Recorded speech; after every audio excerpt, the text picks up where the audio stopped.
God bless the people who are going to have to listen to this. All right, so here's what happens. They are going to go ahead and walk out there, and the first parking spaces I will own are the ones to where I've got the leadership at the DMV and the leadership of the public safety guys. They're all going to give their parking spaces up, and we are going to be happy to do it. Now, we're still going to put parking spaces up, but they're going to be in the back part of the parking lot because we don't have to be close. We just got to have a place so we can get in and out quickly. All right? All of those spaces to the left are going to become athletic fields. The handicap part is going to be athletic fields. I've got to build a parking lot outside of DPS's with money we don't have right now. We're going to use the money that is supposed to replace our chiller. If I don't get money to pay for that chiller before the end of the summer or before it breaks, we're toast. And a lot of people are not going to like me. All right? So we don't have enough room to do what we're doing right now. If you add to it the traffic that we're going to have at the DMV, I can't do it. People are going to be parking in every grassy area between trees illegally on the sidewalks. There is no way to avoid to keep that place open. Okay, even with the new spaces, we can't do that open. Now, here's the stump the chump question. Did I mention there were going to be high school kids in there? I don't own the entrance to my own workspace. It is shared space. Now, I can't use the high school space, the first entrance, but they can use my space in the front ones. Any of you remember being in high school? Any of you remember driving to high school? Do you think they're going to try to steal any of my parking spaces? Okay, we're just going to exacerbate that whole darn problem. So we are moving. I wanted to move to the place by Peba off of 277. I thought we had a contract. We actually were going to be able to fix it and make that work. Guess what happened?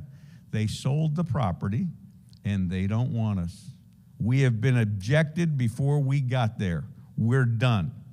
So the only no-cost option I have is to move it to O'Neill Court. Now, if you've walked in O'Neill Court, there's a whole right side full of office space. The whole left side is pretty much empty because it's a waiting area. What am I going to do with all of my people at Blythewood? They're going to go on the right side. And there's not going to be much of a waiting area. There are going to be people standing in there, period. Okay? Now, what are the no-cost options? Because I can't move without money.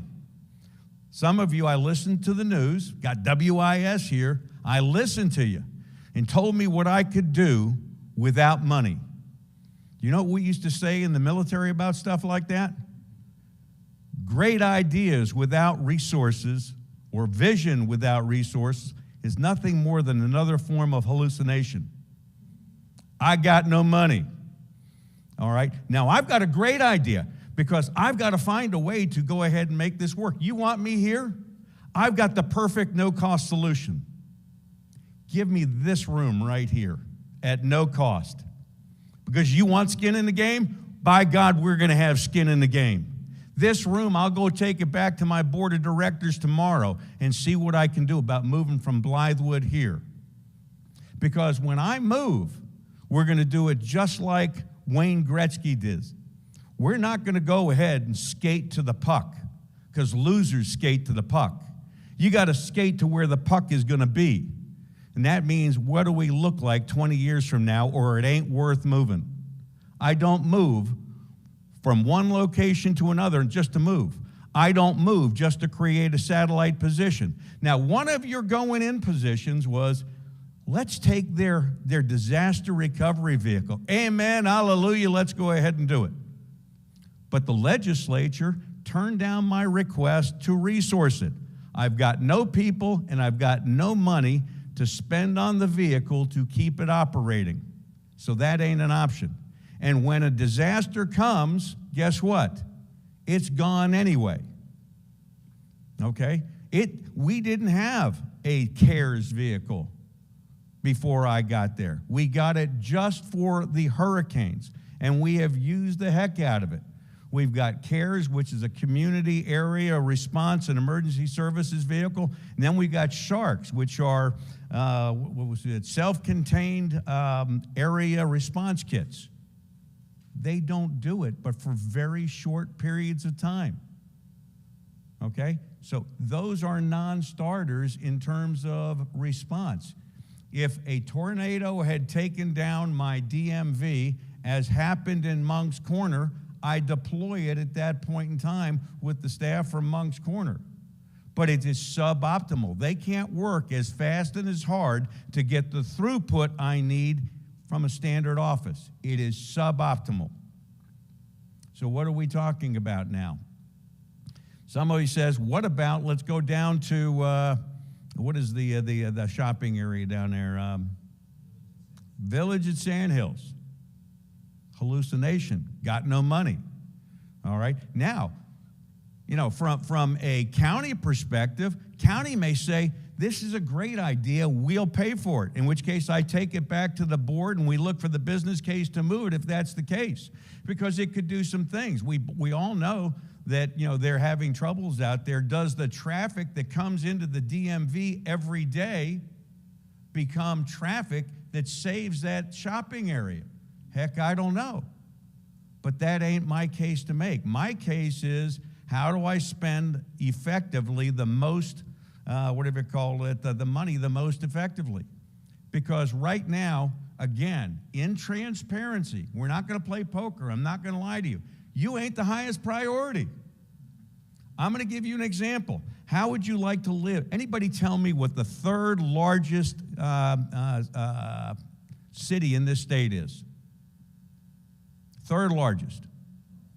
Charleston is probably number 2. Greenville is number 1. Spartanburg? Nope. Richmond, Columbia? Nope. You ready? Mount Pleasant. Mount Pleasant is the third largest in the state. And their one DMV is smaller than the one I've got at Blythewood. Smaller. Their population drives from where I am to Latson, to Leeds, to Orleans, and to Moncks Corner, and to Georgetown. Okay? Your options, as soon as I close, Winnsboro, O'Neill Court, Shop Road, or Irmo. Camden if you want to make the drive. But I've got to find a way to fix big problems. I've got huge throughput problems. Now, has the legislature given me any money for that? No. Why? Because they know we're going to go through a modernization effort. We're going to spend $100 million in the next 5 years writing all the software to redo the computer work. Okay, why? The governor hates it when I say this, but I'm going to say it anyway. I don't want to see you in the DMV any more than you want to be there. If I can keep you out by keeping you online, that's what I'm going to do. So if I go in and ask for people that we're going to give away almost immediately, probably not a good business case. So I've got people that I shuttle around to different DMVs to make the demand work. Everybody that goes from Blythewood is going to go to O'Neill Court, and we're going to make it work. And what's going to happen, some people are going to migrate up to Winnsboro. I've got that, okay? But I can't afford the solutions that everybody has with my money. Because when I got to the DMV 15 years ago, the first thing I was hit with was, Shwedo, you've got no money. Furlough all of your people to make the books balance.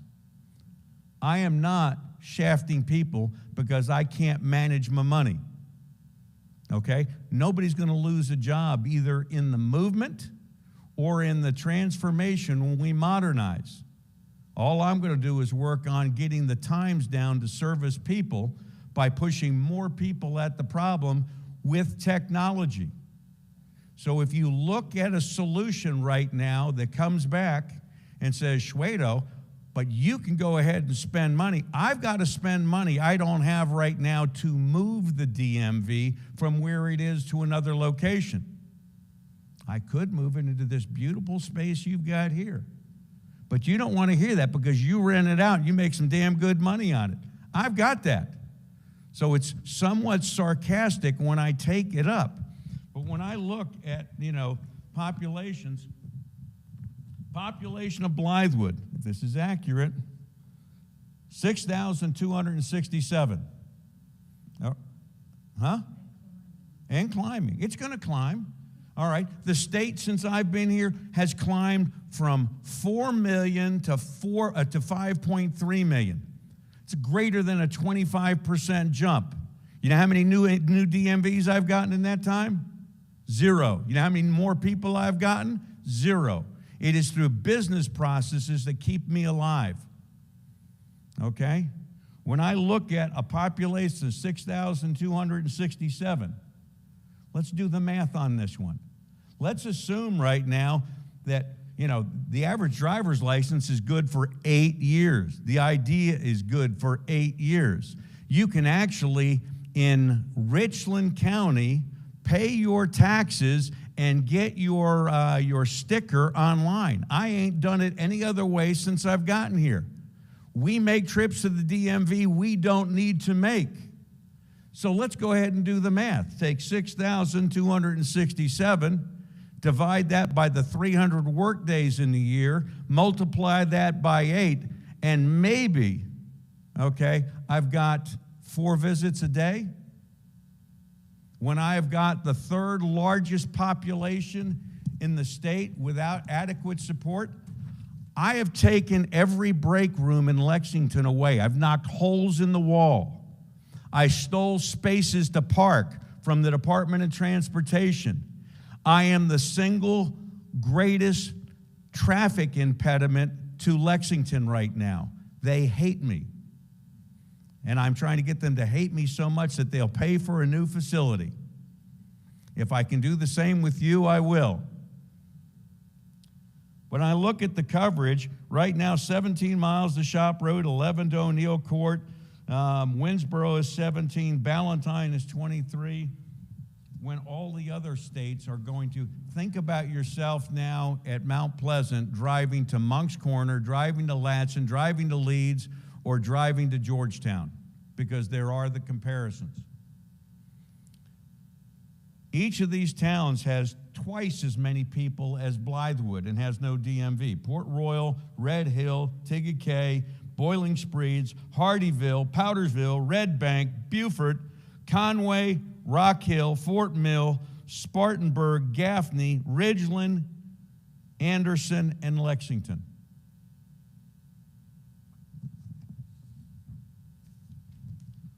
What transactions do we perform?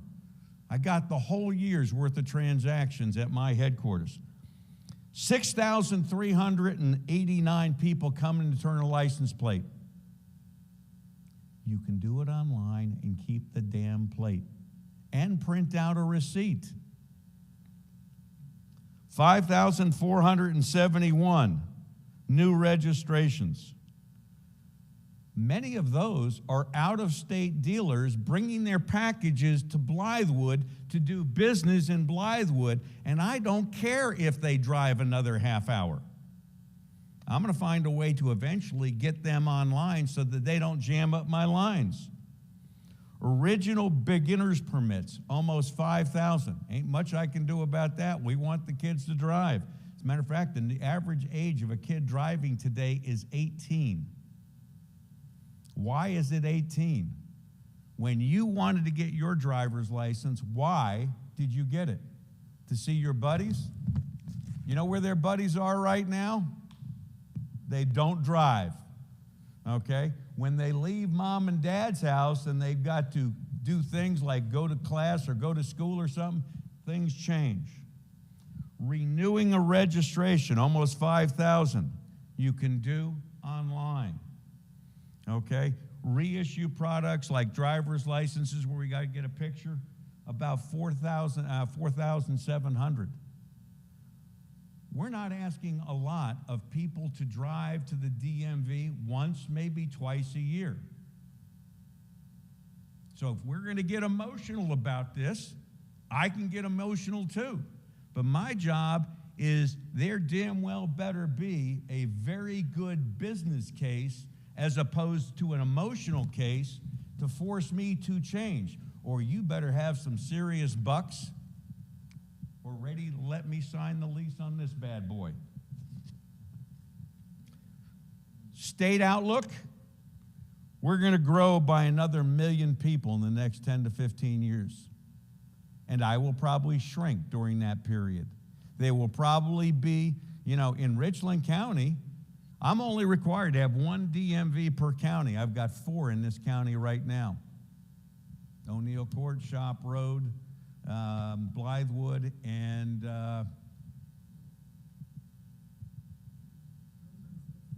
what's that? Irma. That one doesn't count. I was counting Winsboro, and that's wrong. Okay. The Board of Economic Advisors predicting that there's going to be a government shortage in workforce during that period of time. The fact of the matter is, here's my greatest fear as we go on. I want to focus on bringing good people to the DMV. For a period of time, I had a 40% turnover rate, which means that I would turn over about 800 people a year. Not 800, was it 16? So about 600 people a year at the DMV.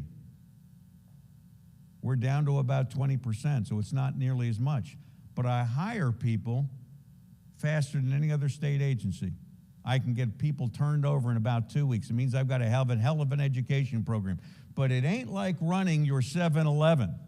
You just don't scan something at the DMV and we spit something out. We've got 400 different transactions, all required in law, all have to be, interpreted individually. They've got to be experts in tax law, insurance law, revenue, probate. All of those things are things that they will interpret every day. International law, okay? You just don't hire those people and bring them into position. My greatest fear is my friends across the street. Do you think that they're going to need any HR people, IT people, facilities people, mid-level managers? I'm going to lose a lot in the next couple of years. And you know what I'm going to do to stop them? Not a damn thing. If they can double their salary by going over to Scout, I'm going to find other people because I want them to go ahead and be able to benefit from that growth because that's taking care of people. It's one of the things that we tried to do. So I've got to balance requirements across the entire spectrum, and that's what I'm going to do. And I've tried to lay it out in terms of a business case because although it sounds emotional, the mayor and I are still going to be the best of friends at the end of the day. You can yell at me, come over and step on my toes. I'm going to be fine. And I still am not going to be mad at anybody here because we don't do things personally or retributively. We do it because it's the right thing to do for the state. I have to balance your priorities as individuals against the state priorities as a business case and not an emotional case. So with that, I will take any questions you've got. Wow, it sounds like church. Yes, ma'am.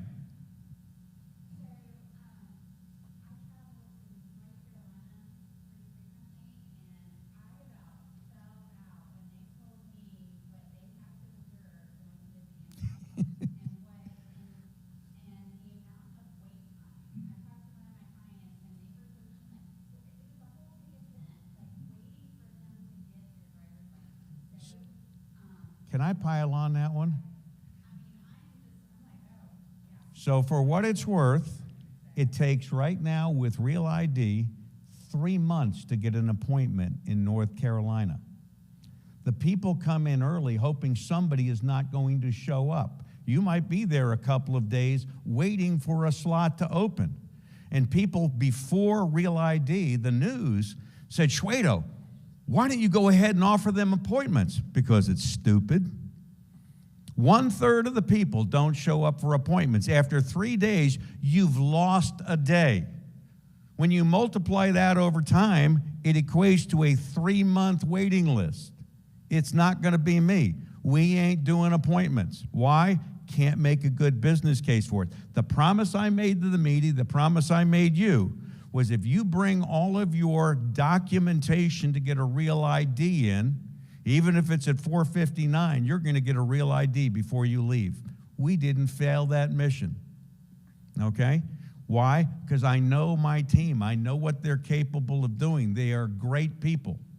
And I'm going to throw one other thing under the bus. When I got here, anybody want to take a guess at what the salary was for 800 of my 1,500 people when I got here? Annual salary. Somebody give me a number. 35, 25, 22. We were under the federal poverty rate for a family of 4. We were able to 3 years ago, get a 50% pay raise. They were at 33. You know what happened during that exact same time? Inflation. That doesn't measure gasoline, doesn't mention fast food, doesn't mention other things. And at the most vulnerable population level, it doesn't translate into a percentage, it translates into a dollar amount. You know what the dollar amount is? Just by coincidence, $11,000. So my 33 has gone back to 22. Unfortunately, we are getting paid by the appropriate wage scale now that the rest of the state is. So I got to be cognizant of that with my people. But I appreciate the North Carolina. I wasn't going to throw my buddies under the bus, but now that you've done that, I mean, and they're not the only state that's like that. Yes, sir. Take over. The school is taking over. You said it's a high school. It's K through 12. Is it private charter school? I don't know. They haven't let me in on the skinny. There are all kinds of great signs, and if I weren't driving so fast on the way home, I might see them. But I don't know. I have been told, and this is just a rumor, okay? So take it as a rumor. But I have been told that it's tied to Scout Motors and trying to make sure that their future population is educated as they go over to Scout. I don't know where the money's come from. I don't know whether it's private. I don't know whether it's public. I just know that they're going to open K through 12. Yes, ma'am. It's ALA. I'm not sure what the acronym. I can't remember, but they exist over in Lexington right now, and I hear really good things about them. But it is a free charter school, K through 12. From what I understand, is the primary will be over here, and then high school will be the following year, so 2026 to 2027. But they're going to have some gorgeous athletic fields. Yes, sir. I'll give you your staff kudos. I've had licenses in 8 different states, and we moved here from Chicago area, so the day, 2 days, 3 days to get a real ID. I can tell you that they waited till you got right up to the front, and if you weren't being helped, you were see you tomorrow. So I appreciate you. Your staff here was great. I went in, I had help right away. People got me in, got me out. That being said, I spent 37 years with the government, some of it with the military, so I know where you're coming from being created. The numbers that you brought up are today's numbers. Right. In, growth in the Blythewood area is projected, and I think the first meeting I came to, they were talking 50,000 people over the next several years. So, and I know that place doesn't just get people from Blythewood. There's got to be people from Columbia and Two Notch Road because it's convenient. So, I'm not saying you're not going to close because you already told us. Let me use future numbers then, which is what you want. Yes, sir. I told you there was going to be a growth of a million. Yep. Is it going to be equally distributed? No. Okay, so the places in quote unquote the quarter of shame are going to continue to shrink, unfortunately. Places like Greenville, Hilton Head, Charleston, Myrtle Beach, Greenville, Spartanburg, Lexington, and now see this are going to grow at a larger rate. But if I just use your 50,000 and I go ahead and let's say that it does grow 50,000, okay, at that point in time that it would take the 10 years, the vast majority, well, all of my modernization would be done. Many of the things that are available would be done. One of the things that we're getting ready to do, we've got 3 kiosks in the state. We made this announcement a year ago. The kiosks suck because we're not making any money on them at all. Why do they suck? Because the tax assessors and auditors wouldn't let us collect the money for the taxes in there.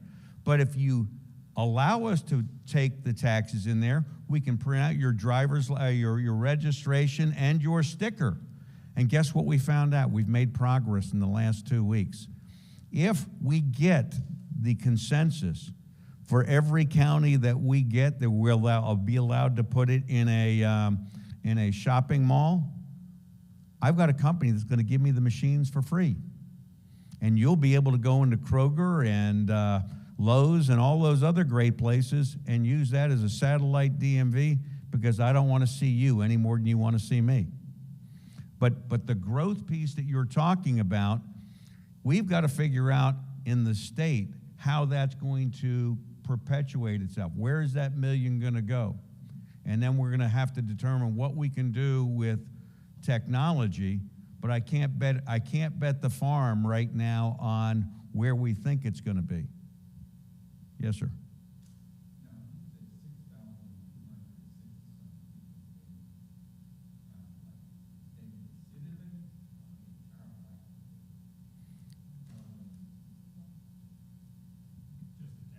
Just a town. Yes, a town. You know, if I go ahead and take all of those other, we try to do things comparatively. So the numbers I used that told you they were 2 to 3 times larger than you, were in the same type of group. So percentage-wise, they still beat you by 3 times the size. So if we go to the unincorporated pieces of those areas, they still beat you by 3 times the size.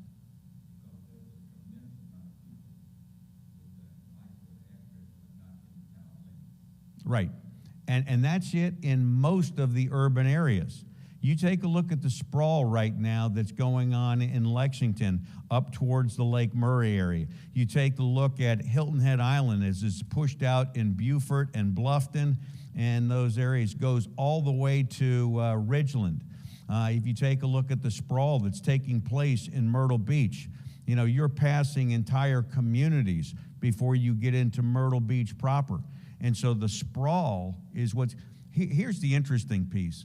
A good friend of mine is the vice president of U-Haul, and he sent me a news article that hadn't been released by U-Haul before it was released to the rest of the nature. We have more one-way rentals with U-Hauls to South Carolina than any other state in the country. What is that a predictor of? It is a predictor of the fastest growth to this state than any other state in the country right now. And that's where we're getting that 1 million growth. So if you take a look at it, we're going to go from 4 million to potentially 6 point, whatever you call it, probably 5 million. Take a look at how much it's grown within 20 years. I get that one. But we can't predict exactly where those pockets are going to be. Yes, sir. Can you explain to me again how long this process is going on? I know you said they had buildings that were vacant. Yep. And then they were bought. So, all right, when I got there about 15 years ago, we didn't have a DMV in my Blythewood office. We put it there because I wanted to distribute the load as much as possible and give great service, okay? In about that same time, they evacuated those buildings. It used to be Computer Sciences Corporation and several other things. We in 2015 used it for FEMA for about 6 months, and it's been deserted ever since. We don't know, because of lack of use, whether they're going to be able to use those for classrooms or they're going to have to knock them all down. ain't my problem, but it's what they're dealing with right now. Really depends upon, is the infrastructure still good enough? And so what we didn't know when it was purchased originally, before I got to the DMV, we didn't know any of these rights-of-way things. We didn't know that we didn't have parking to the left. We did not know that we didn't have the handicap parking there. You know, we always assumed that we were using about the right footprint. But when the school comes in with pictures of what those athletic fields are going to look like and where the lines on my parking lot are, we tried to negotiate. I wanted to negotiate just to keep the handicap parking, because I don't want my handicap people have to move even another row over. You know what the answer came back on that one? Nope. Okay, they've got it measured on out. They're going to let me keep that, whatever it's called, I got news today, just before coming here, literally just before, that I get to keep my handicap until March 6th, and then I lose it.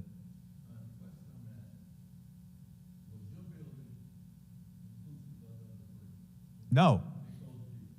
When they closed originally, they closed all 5 buildings, but not together. Okay, when I first got there, there were some activity in those 3 buildings, but not for a long time. You could just watch them. The symbolism to me was they had a great cafeteria. The craft cafeteria had 5 different selections. You had a salad bar and a main bar and a sandwich bar. And when they closed that up, that was the indicator everything was done. And that happened probably 2012.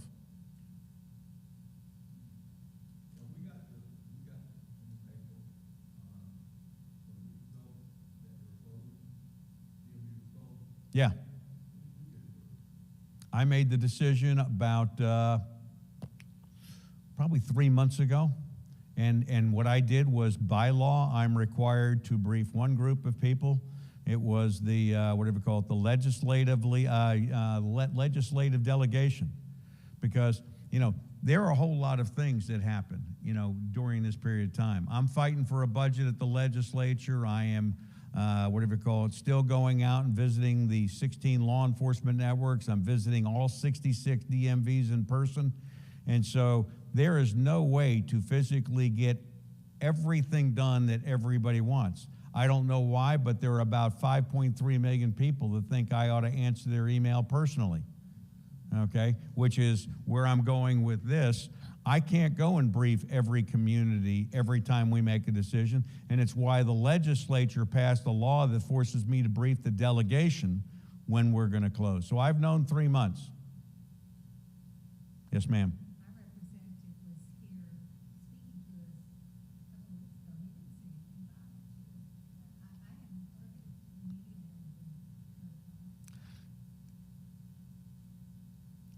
Yeah.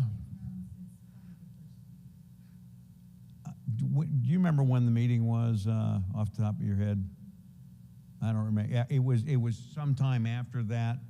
Okay, here it is, June. My guess is it was probably around the March time frame. What? March? And so, the fact of the matter is there's a lot going on in their world. Let me play devil's advocate for a second. You guys pick on your legislatures. It's my time to do what I tell every legislator I do. Somebody tell me how much you think your legislature makes in salary every year. It's about $12,000. You think you can feed your family on it? Okay. How large is their staff? Okay. Their staff, if you are a House of Representatives, is 1/4 of one person. If you're a senator, it's 1/2 of one person. And they've got to work every issue that 500,000 people want to give them. You know how I can tell a good legislator on Tuesday when they show up? They've got a church bulletin with notes on it, meaning A, they listen to their constituents, and 2, they've been to church. Okay? My point becomes, we want to point fingers right now at the legislature. They don't have the time to cognitively grasp everything that you think they do. They're talking to all of you, And they're dealing with 500,000 people that all, like I told you joking here a few minutes ago, think that all of their email needs to be handled personally. Do you think there are any entitled people in that group? Okay, they've got to deal with those people that threaten them within an inch of their life about they're not going to get elected because. And I wouldn't have their bloody job for the world. So my point becomes with this, in the candor kind of things, we notify them. I laid it on out as there is nothing we can do, there's nothing you can do to influence it unless you can come up with the money. It's too late in the season to come up with the money, but we've got a plan. Here's my plan to make sure that the people in this community are taken care of. And that's the best I can do from a business case, unless you want to give me this beautiful room. Yeah, yes, ma'am.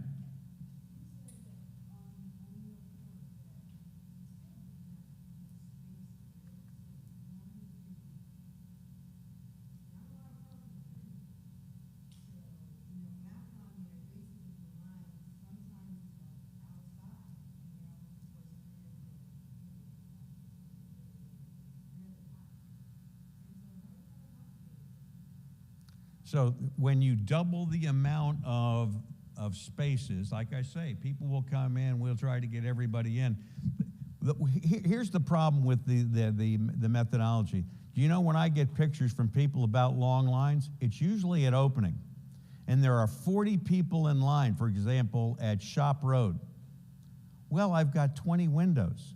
So if you wait 2 times, you're in. So we have one of the shortest wait times in the country. We push people through faster than you could believe. The average wait time for the entire state averages from the time you get to the greeter to the front window right now, 13 minutes. All right? Now, at Shop Road, it's closer to 20. At O'Neill Court, it will be closer to 20. But when you get to the window, you're typically out in 4 minutes. And so the point becomes, where do we go ahead and make the decision? Because somebody's got to find the money. And what I'm telling you is, you're throwing me a hospital pass. In rugby, I still play competitive rugby. I love hitting people, okay? You know what a hospital pass is? If I got a guy behind me as we're running down the field that I don't like, and somebody twice my size getting ready to hit me, I go ahead and pass my buddy the ball, and I make sure the ball's above his head so his ribs are exposed. If you give me no money, that's the hospital pass. Yes, sir. So the money, we just passed the budget, Yes, we did. and there was no pork barrel. That's correct. There was no special deals, backdoor deals. I don't And- get any of them anyway, so. Well, this scout plant is near and dear to the entire state. So some of that extra money that we have now, have you tried to approach the governor, the city of Blythewood? Do you know how much money the governor has, discretionary income? Absolutely no idea. None. During the post-Reconstruction days, I'm giving you a history lesson. This is dangerous because this is a Yankee giving you a Southern history lesson. In the post-Reconstruction days, they made and created the weakest form of governorship available. And I hate to bring race into this, but they were afraid of what happened if a black man became governor. And so he has no power. What is the governor's sole source of power? Sole source of power. It ain't income. The veto. Okay? And so I'd love to say he's got money. I would also love to tell you that the legislature, because it has to go through both houses, has to be able to pass a law, get through the Ways and Means Committee where it starts, into the House of Representatives, go through 3 readings, get to the Senate, go through 3 readings, and if they don't like it, go back to the House and maybe things. There is no way to do it in the March timeframe.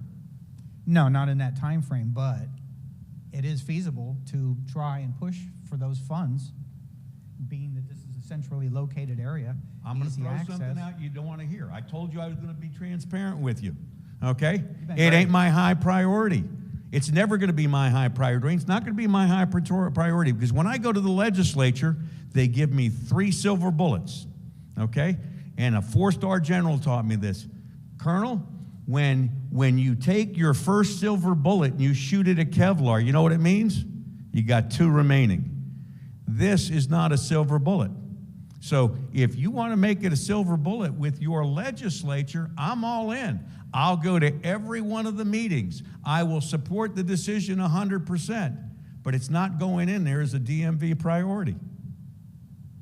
Now, please don't take that as dry. I know I'm very forceful. And No, you have been so informative and prepared for this, and this is great information. But yeah, there's extra money in this budget, and there's going to be so much growth here with the scout plan. And I say, well, let's do it right. It took okay. Let me give you. It took me 7 years to get the money to modernize. If I had been given the money to modernize, and the money was there 7 years ago, I'd be modernized right now. I am only one of 15 states in the country that are not modernized.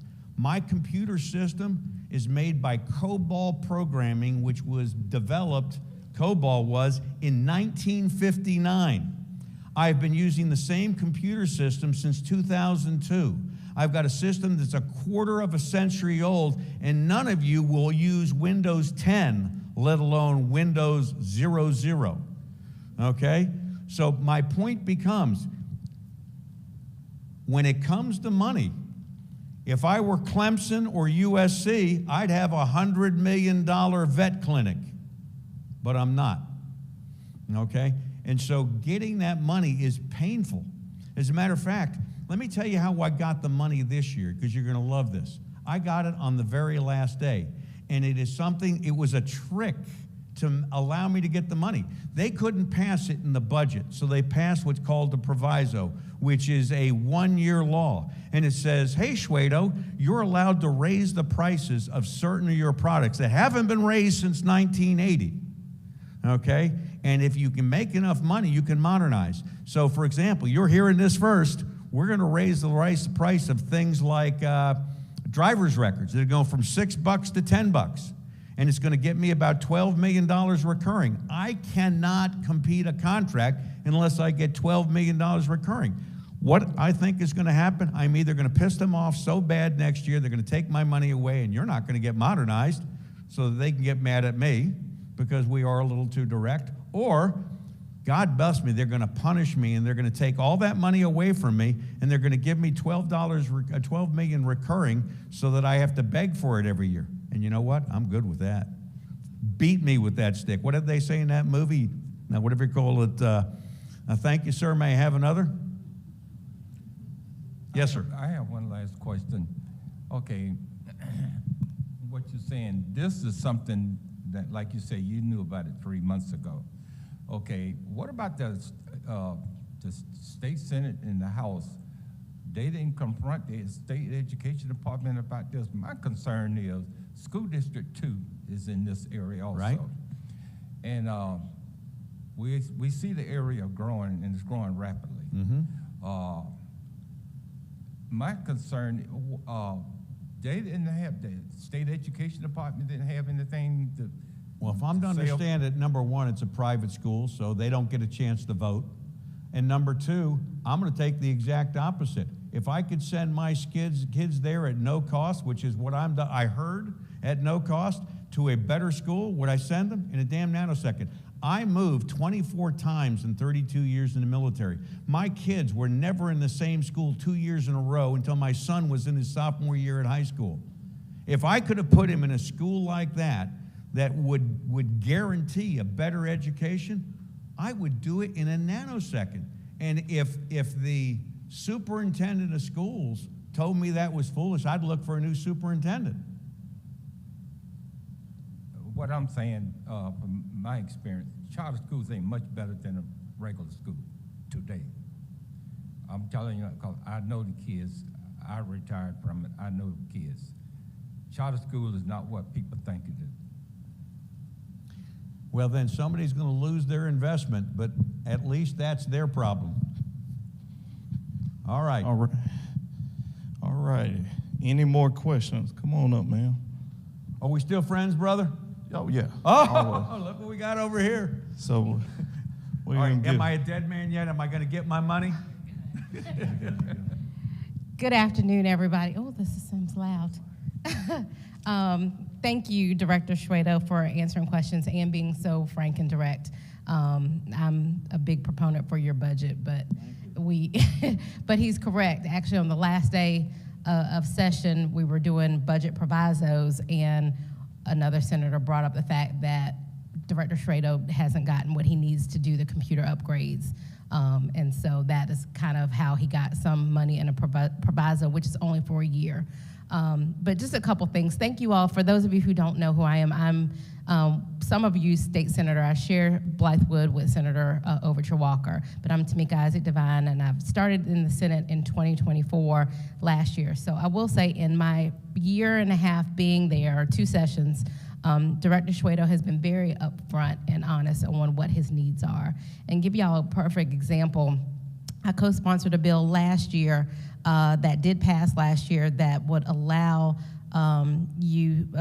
people who own a vehicle to have a payable on death payable transfer on death for their vehicle, which a lot of states do, so that you don't have to actually go through probate to transfer your vehicle. We passed it last year, and we were told that, okay, great, but it's going to take us a year to even implement that because of our computer system. So he is correct that the computers at the DMV, although they've made a whole lot of strides, are not where they need to be. But to some of your questions, and I'll try and remember all of them, and if I don't, then please ask me. A couple things. Number one is the reality is that I know that it is important to the community and that you like to have this place to go very quickly. But the reality is, as he said, by law, he's only required to have one in Richland County. And yes, Richland County is large, but there are other counties that are growing a lot. And when you look at the numbers, a lot of places, a lot of people are going to online. And although they don't have the modernization that they need, they have done great strides where a lot of people can do services online. And so when you look at the way our state is growing, and you look at the way people are utilizing technology, the need for the DMV over the next few years is actually going to change. And so where he's going to need to put his resources and where we're going to need to make sure that he has money is for the modernization, for the computers, for the online, so that people can have those services. And so when you look at the numbers that he just said now, when he's making his case to the state about whether or not he's going to keep an office open, and mind y'all, this year, if y'all been paying attention, in addition to kind of the whole budget thing, the other thing that's been happening is, same with the federal government, there has been a conversation about having a Department of Government Efficiency. And if you look at what happened on the federal level, you might have somebody who comes in and just cuts things left and right, not even looking at what they're doing. Director Schwedo has done a really great job even without this agency, which likely will go into effect next year. It didn't pass this year, because one of the things we were able to do on the last day is keep that from passing, as we gave you some money, but it will likely pass next year. And so what will happen is you will have somebody who will say, okay, we're going to start cutting government agencies. But you've got a director who has already been very good at looking at the business case that he's talked about on where we need services. So do we need to put more money in the DMV? Absolutely. Do we need a physical location in Blythewood? I'm going to tell you that the business case for that likely is going to be, no matter how much Senator Walker, myself, Representative Garvin, and others say that we need it, the numbers currently don't match what other areas are needing. And so you're going to have somebody say, well, we're going to cut. At least we're able to be surgical in the way that the DMV is cutting. What I will tell you is that what we are doing and looking at is, how do we give him the money that he needs for modernization? How do we look for solutions like he talked about, the kiosks and other things, so that you don't have less service, but you might not have that physical location here in Blythewood, but you can get the services that you need with the DMV in a way that is effective, cost efficient, and gets you the services without having to go stand in line somewhere.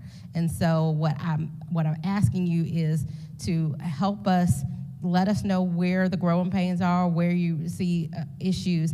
We're going to be working with Director Schrader to make sure that you are getting the service you need. It may not be with the physical DMV location right here in Blythewood, but you are going to get the services that you need. But right now, he has done a really, really good job at trying to make a case on what his needs are. We do need to give him some more money so that we can do that.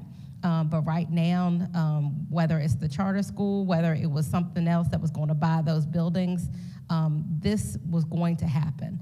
I think we all would have liked to have more time. I think he would have liked to have more time. But unfortunately, we are where we are. And so where we're going to try and do over the next couple months, and I think someone asked a question about the budget, be honest with you, the colleagues up there don't feel like we have extra money. I think what you will hear people say is that we are being good stewards and making sure that we're prepared for a rainy day. And so they're not allocating the additional money anywhere right this second. But what I hope is that next year we can get some priorities in there, not only for the modernization, but to also make sure that we have information so that you all can you can do your services from the comfort of your own home. The other thing, Director Schrader, and I know you and I have not talked about this, but one of my concerns is that we still have people who don't do computers. And so we've got to make sure that we are addressing our neighbors who don't do computers. So great that we say you can do this online, but if they don't have access to do it, then they're not going to have it. And so we will be talking about how can we make sure that those people can have access to do the services, even if they don't have computers or Wi-Fi. But I'll stop and see if you all have any questions.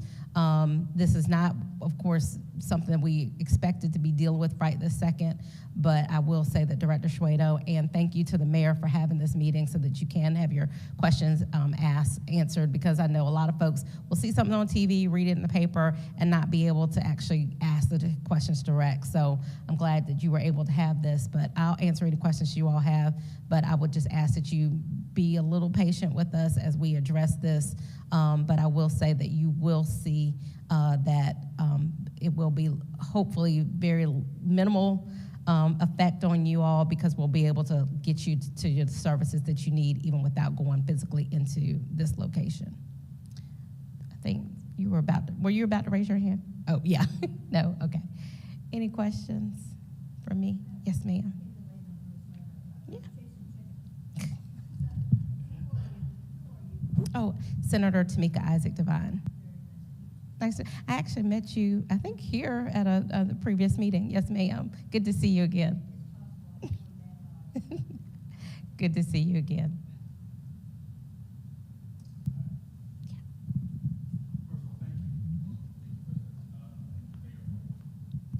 Thank you for being present, Representative Devine, and thank our mayor for his concern about this particular issue.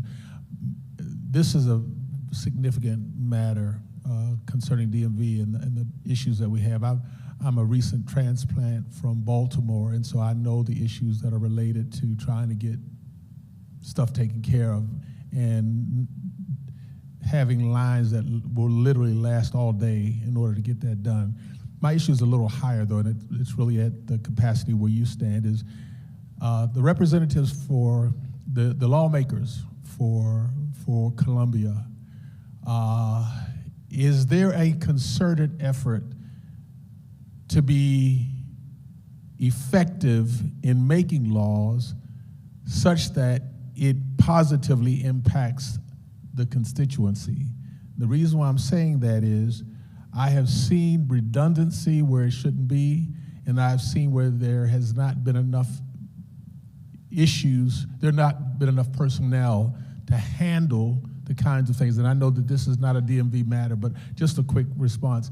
Is there enough, from your vantage point, is there enough efficiency, is there enough cooperation among the lawmakers in order to get these things done? Because I haven't seen a 5-year plan, a 10-year plan, a 20-year plan for this area.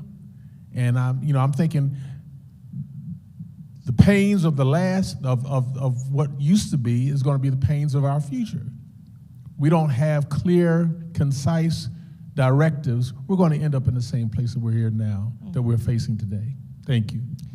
Appreciate the question. I will tell you that I've been in the Senate since last year, and I've seen a lot more conversation than before I was before I was a senator, I was on city council in Columbia. So Columbia always had constant conversations with Richland County, with the state, and when I got to the Senate, I didn't see that previously, but I do see it now. I mean, the mayor texts me, calls, and so I think to your point is there needs to be, because there's so many different levels of government, there needs to be some conversation among everybody. And so I see that there's been a talk about having more meetings together. It's not just because there's an issue. There's a shooting, so everybody's jumping out and coming here, or we're closing the DMV, so people are coming. But having consistent meetings about what is the 5-year plan for Richland County, and how does that include Blythewood? What is Blythewood doing? I represent the town of Irmo as well. So yes, there's a willingness to do that. Quite honestly, there has not yet been that meeting. But I think that there's a lot of people trying to get a lot of schedules together, but I do think that would be important for us to do. And to your point about a willingness to actually be effective with laws, part of the issue sometimes is until something is brought to us, people don't know it's an issue. And so unless we're having constant conversations to say, hey, Blythewood is, perfect example, and I don't know if it'll happen. I mean, right now, I think the mayor is saying, I want that tool in my toolbox, but we're not going to do that right now. So I want to preface it by saying not do that right now. But one of the things that he brought up previously was the fact that Blythewood, you all don't have a millage. And so you're totally dependent on the county for any money that comes. And one of the things that everybody's talking about how great Scout Motors is going to be, and it'll be great on a lot of things, jobs and other things, but one of the things that Blythewood is missing out on is the tax revenue of Scout Motors. And so one of the things, the very first thing I think when he first got elected, the mayor mentioned to me is that we need to have the ability to have a millage if we so choose as a town. And so this year I will say that we did pass a law that will allow the incorporated cities and towns around the state that don't have millages, if they want, they can actually go through a process to do that. So to your point, those are things that, unless I hear it from the mayor or town council that this is an issue for you all, I don't know to propose it or to support it or push it. And so I think we need more things like that and more conversations so that we know, hey, this is a problem that this town has. They're growing. They don't have a police department. They need this. And so how can we help them with that? So we're having those conversations, but yes, there needs to be more.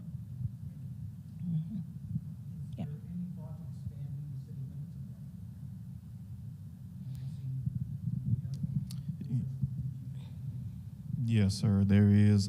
There's a great effort right now at looking at that. I have employed several volunteers to kind of help me with that process, that would be willing to go out and knock on doors, meet with people in those prospective neighborhoods. The Reimer Pond side of Blythewood, that's right outside the zip code. I've talked with several HOAs and residents on that side that are willing and wanting to be part of the town of Blythewood. The confusion for a lot of folks is that when we have voting, they show up. They feel that, hey, I'm Blythewood, I can come out and vote. So a lot of times we hear about those issues when voting come up. But we have a plan, a model in place as far as how to educate us on how to do it. We did not reinvent the wheel. This was done in my first round on council, myself, and then Councilman Brock looked at annexation, and I think it was Bluffton, town of Bluffton, that we pulled their plan and their documents and guidance, and we just basically copied that. That was said at that time to be the best document in the state of South Carolina to help with annexation, and we had 0 at that time. So we did vote and make that part of our document. Now, it takes staff, okay? And I'm not up here to throw rocks at anybody, but we had an annexation coordinator position that was on what we could hire, and that was taken away. That was one key factor. So now I have to rely on people that's willing to volunteer to go out and do some things in this community to help us expand those borders. I want to throw one thing out before you, actually two things out before everybody leaves. Number one, every one of you have got the infamous text, okay, telling you how you owe either toll money, tax money, or everything else, okay? It is being done by what we call national actors, okay, nation-state actors. These are countries. If you take a look at the address, whatever you call it, it changes virtually every time. There are more countries that are doing it than there are opportunities. It's not going away anytime soon. Does the DMV have anything to do with it? No. Is there anything the DMV can do about it? No, because they just changed the address by one digit, and they're getting very, very, very rich doing it because we've got way too many people that are hitting it. If you hit the link, you are probably downloading malicious software on your phone, and it will never be the same. It can put key logging software on your smartphone, and they have access now to your username and password to your bank.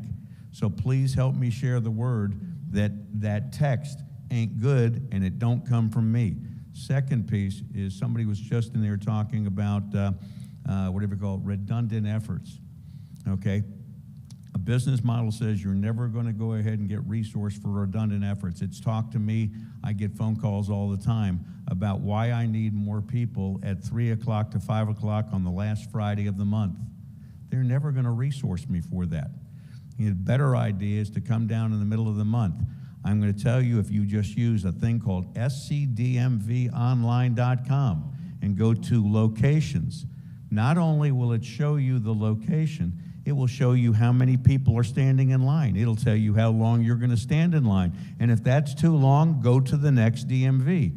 And if you find the next DMV you want to drive to and you don't know where it is, push the button on my app and it will pull up your map and take you there. And so the point becomes, we won't ever get resource for redundancy. We're going to get resource for time management. So I'd ask you to help me help you with time management by using my app. Thank you, sir.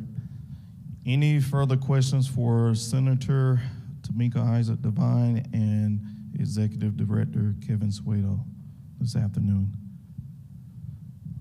All righty, hearing none. I want to say thank you to each and every one of you for coming out. This is what we're here for, bring you, the people, to you so you can ask those important questions. Like I said, June the 23rd, our next town council meeting. If you'd like to be added to the roster to receive agendas, minutes, and other information from the town, please email durs@townofblythewoodsc.gov. Thank you all and have a great night.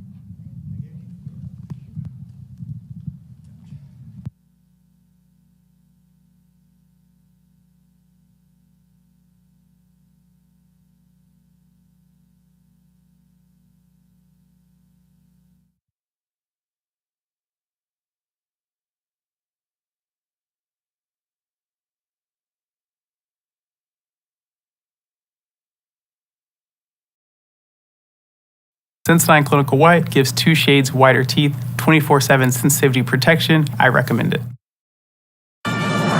FABULOUS every day like hello moto.